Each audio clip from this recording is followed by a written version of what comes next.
Hey guys, welcome back. I hope you are having an amazing day. Let's get right into the stories. The first one is an entitled People Story. I never thought my peaceful life in the gated community could turn into a thrilling saga of deceit, betrayal, and justice. It all started when an obnoxious man moved in next door, becoming my new neighbor and an unwelcome addition to the homeowners association. Little did I know that his arrival would unravel a web of lies and corruption within our community. From the moment we met, it was clear this man had a personal vendetta against me. He nitpicked about my car in the driveway and disapproved of my work on the motorcycle. Our initial conversation was tainted by his condescending attitude, and it was obvious that he had joined the homeowners association to exert control over our lives. His relentless scrutiny escalated when he accused me of violating noise regulations, even though I hadn't done anything of the sort. I tried to reason with him, but he remained stubborn and threatened me with fines. From that point on, his watchful eyes followed my every move, and I couldn't shake the feeling that something sinister was brewing. One fateful day, while I was occupied with washing my car, my neighbor's suspicious behavior peaked. I noticed him repeatedly peering through his curtains, seemingly fixated on me. Unbeknownst to me, he had seized the opportunity to break into my house, targeting my credit and debit cards. Unsettled by the sudden onslaught of notifications on my phone, I discovered that someone had attempted to withdraw a significant amount of money from my account. Panic washed over me as I realized my wallet had been tampered with, and my neighbor's perfectly timed arrival only fueled my suspicion. Contacting my bank, I reported the fraudulent activity and managed to cancel the cards. The bank traced the withdrawal attempts back to the nearby bank, further amplifying my doubts. But it wasn't until video evidence emerged that my neighbor's deceit was laid bare. Caught on camera, he was seen shamelessly withdrawing money from my account and then indulging in a gas station spending spree with my credit card. The evidence was irrefutable, and the police wasted no time in apprehending him. Though he tried to negotiate his way out of the situation, his intoxicated admission sealed his fate. Justice prevailed, and I eventually recovered my stolen cards and the pilfered money. But the experience left an indelible mark on my family. The realization that my wife and daughter could have been in harm's way shook me to the core. It was time to take a stand against this corrupt neighbor and the homeowners association system that had allowed him to ascend to the presidency. Empowered by the desire to expose this malevolence, I attended the subsequent homeowners association meeting armed with police documents and my unwavering determination. As I recounted the harrowing events, fellow neighbors who had witnessed his arrest joined me in my crusade. The murmurs of agreement grew louder, and in a moment of daring I called attention to his potential alcohol consumption. Without hesitation, a courageous woman beside him seized his cup, sniffed its contents, and confirmed the presence of vodka. The room erupted in outrage, and the disgraced former president left the meeting room defeated and exposed for all to see. It was a silent agreement among us that he was no longer fit to hold any position of power within our community. In a stunning turn of events, I was elected as the newest member of the Homeowners Association Board, tasked with upholding fairness, integrity, and accountability. The revolution had begun, and I was determined to transform our neighborhood into a place governed by the principles of justice and community. As news of the corrupt president's removal spread, the community rallied behind our cause. Together, we rebuilt the Homeowners Association, ensuring transparency, fair rules, and responsible leadership. The dramatic events that unfolded within our community became a catalyst for positive change, turning a once troubled neighborhood into a haven of trust and unity. The next one is a pro-revenge story. When I was 5 or 6, I had an awful teacher, hereon known as B for idiot, who would bully some of her students. This incident wasn't just isolated to me, but I'm going to share some of the worst stories that my classmates from then and I have made public. When I was that age, I had a stutter. It has since been corrected. It was nothing you couldn't look past, though, even though it was noticeable. Nobody but B and my mother had an issue with it, and my mother because she genuinely cared that you could understand my speech. Now B would make fun of my speech problem by repeating back to me what I had just said with an exaggerated stutter, telling me to speak normally and all that, regularly. I knew I had one, but it felt awful to be made fun of for it at that age, especially by an authority figure. I was also pretty good in school back then, not that there was much to be good at. I'd finish the assignments well and ahead of time and then not work on them while some other kids were. I talked a little bit to my desk neighbor, who was also a fast worker, and I would sit there. We had easy-to-learn books for kids, so sometimes I'd read Dr. Seuss and things like that. Turns out, even though I'd done the math or drawing or whatever right, and had finished, B wanted me to only focus on that throughout the entire time everyone was working, even going so far as to call the principal in on one occasion and get angry at them when they disagreed with her. At one point, I was even sent to the principal's office to finish the printing assignment we'd been given, that I had already finished, no less, over recess. Another kid who was quite smart was a bit of a know-it-all, but for a good reason he knew what I thought was absolutely everything at the time. He would sometimes help the person sitting next to him, who was a bit less gifted, and was called out by B for this sometimes. It was stupid, but honestly it was probably expected. At one point B had made a mistake or something, I forget what it was, and he called her out on it. B called him some long word which basically amounted to, "little idiot," and he began to cry. Another friend of mine had moved from a school in a different part of the city partway through the year. The transition was really tough on her, but she adjusted as well as she could. Of course, she had the misfortune of being in B's class, and when she failed a quiz on something or other, she may not even have been taught this at her old school, B called her stupid and ended up making her cry. These aren't all the things B did to everyone, just a few examples to set the norm. Now years went on with this happening. I still don't like to hear B's name said and am extremely self-conscious about both my speech and my intelligence. That is, people won't like me because I'm too smart. This sounds stupid, but it's a legitimate fear of mine to talk about my grades with anyone. The friend who switched schools is still worried about being dumb. She isn't. B still bullied her students, though, treating first graders like crap. One day, another friend of mine walks by the school and sees B being uncharacteristically kind to her students. He begins to look into this, ask questions around. Turns out that someone had finally spoken out about B hating her first graders, and that B was being sued by the parents of one of the children in her class. On top of that, she was ordered not to return to teach at the school again next year, as in fired with prejudice. I doubt she would be getting a good reference for teaching from the school any time in the future, either. I know this probably didn't satisfy your sense of justice, and I know this isn't even my revenge. I'm just part of the story leading up to it. But honestly, it made me happy to see a teacher who bullied first graders get what she deserved.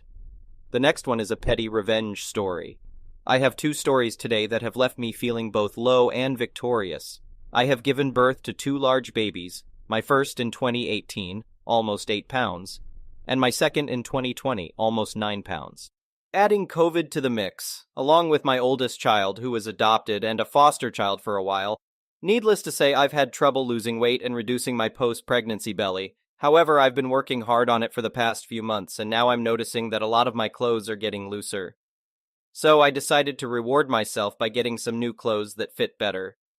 In one store, I was simply looking at some clothes when I overheard a guy say, "Man, why do people look at skimpy clothes when they clearly don't have the body for it?" I subtly sneaked a peek, and I saw him giving angry looks at me. I'm assuming his wife was the only other person in this section. Now, not trying to body shame, but this guy had no room to be talking. He was over here looking like Winnie the Pooh with several inches of his massive stomach on display. I sweetly turned to him and said, "I popped out 2 big babies. What's your stomach's excuse?" His wife just about died laughing as this guy turned purple. Later at another store, I was trying on some dresses. It was one of those stores where they have a mirror in the dressing room, but they also have a better multi-sided mirror and better lighting outside of the dressing room. I stepped out to check myself in the better mirror when a woman came over excitedly and said, "Ooh, congrats on the baby." I was obviously not thrilled because it's a bit of a sore spot for me that I still look pregnant after all this time. But instead I just said, "Thanks. She was born in 2020. The woman's face fell and she scampered off. The next one is a petty revenge story. We lived in Japan for 2 fantastic years, and one of the things my kids loved to do was go to Universal Studios Japan, particularly the Sanrio area. The kids couldn't get enough of Hello Kitty. Apparently, neither could grown-ass adults. Midday at the park, they dressed some poor soul as Hello Kitty to come out and greet the horde of fans. That day there were probably 100+ people surrounding the mascot. Well, my kids wanted a picture with the huge furry feline, so I sighed, got in the back of the line, and patiently waited. We were finally next in line when a middle-aged woman dressed in cat attire cut in front of my 6-year-old and me. We were shocked and didn't immediately react. Was this grown-up seriously cutting in front of a line of children? Then before I had a chance to say anything, she turned around and asked me to take her picture with Hello Kitty. I could hear a chorus of grumbling behind us. At this point, I was ready to throw her iPhone into the fountain, but I thought for a second, smiled, and agreed. I took multiple pictures in portrait and landscape modes, each time coaching her for the cutest poses. A few people behind us were gleefully watching over my shoulder as I either put my finger over her face or cut her head off in every single photo. The middle-aged cat lady thanked me and left so she could check the photos away from the crowd. We took our photos with the cat. They turned out great. And as we walked away, we saw the lady angrily scrolling through her photos. The mascot's allotted time was also up about that time, so she didn't have a chance to go back and retake her photos. The next one is a malicious compliance story. This just happened, and I'm still laughing my butt off. I'm a 25-year-old MTF trans woman who's been on HRT, hormone replacement therapy, for 3 years now. Because of this, my body looks naturally feminine. It takes people a while to catch on. My voice is softer and it hurts to deepen it. This is important information, I promise. I work as a vendor for one of the major beverage companies. Basically, I go to stores and stock shelves with my company's products. I'm listening to music, a playlist of video game themes remixed with one earbud in, as allowed, when a man in his mid-30s walks over. "Wow, girl, you are super thick. Wouldn't mind taking you home with me," he said with a bit too much confidence. I just continue working, ignoring him. He continues, "Oh, come on, don't be like that. I'm quite large under these pants, if you know what I mean. Something a sweet ass like yours needs." I continue to ignore him, getting embarrassed and very uncomfortable. That's when the music changes to the theme from Halo and he says what I needed. "Come on, cutie, say something to me." Inspired by the music, I instantly had a thought. It hurts a lot to do a masculine voice. However, in that moment, I took a deep breath and turned to him. I looked at him with a very enthusiastic smile, and he looked like a kid in a candy store bouncing a bit like, "Oh boy, I actually got one."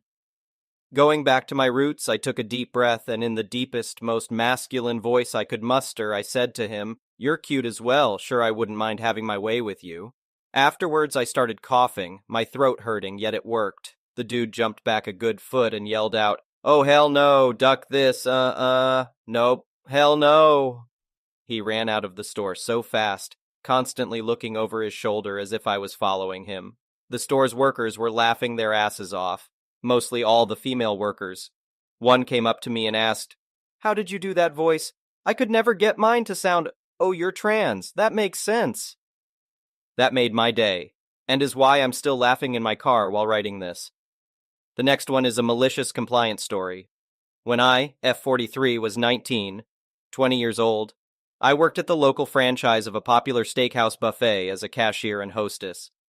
On our busier days, table turnover could be insane, and me having to help clean a table to seat was a normal thing. Servers bust their own tables. We would, of course, seat tables that were already clean, but sometimes customers would prefer a different location that wasn't. Since it was a buffet, this wasn't a huge problem. We would clean while they filled plates. On one very memorable occasion, this happened to me with a bit of a twist. I took a party to a clean table in Blondie's section. I don't know how old she was, but I would wager early 20s, and she had been there longer than I had. Anyway, when we got there, the head of the party said they would prefer a different table, still in Blondie's section, and indicated one that had not been cleaned yet. I flashed my best customer service smile and said it would not be a problem. They started to turn away and I prepared to clean the table for them. All of a sudden, Blondie rushed up to me and said that table was unavailable, and would another random table be okay instead. I explained the situation and that they had chosen that table specifically, but she was adamant. She explained that she wanted that table and another available to merge for large parties. Tips are almost always better with a large group. I apologized profusely to the current party I was seating and asked if the new table would suffice. They assured me it was all right and took everything in stride as they made their way to the food. The next time Blondie went into the dish area in the kitchen, less than 10 minutes later, I followed her in and proceeded to tear her a new one. It felt really weird to be so thoroughly dressing down anyone older than me. I was raised with old school morals and ideas of respect for those older than me.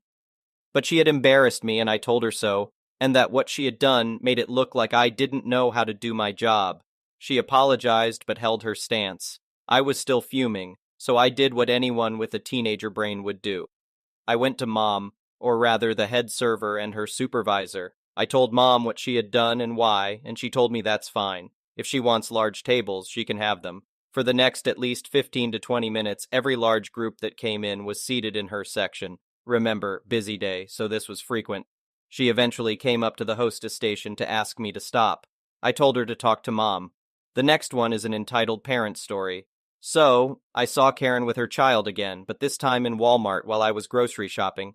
I made the mistake of ignoring my dog when she alerted to my heart rate. I genuinely thought she wanted the sandwich I was eating. Boy, was I ever wrong. I ended up feeling really dizzy and out of breath and had to sit down in the corner of the store while she performed deep pressure therapy. I must have been on the floor for about 10 minutes. During that time, a staff member at Walmart came over to check on me and asked if I was all right. They gave me a free bottle of water as well, and I'm very appreciative of that. Anyway, while I was down, the same child saw me again from a distance and had another meltdown. The child's mom had already explained to me last time that her daughter had autism. She was screaming and crying about my dog being there because she was terrified. I can understand why she may be scared because my dog is by no means small. She's a 115 lb female cane corso.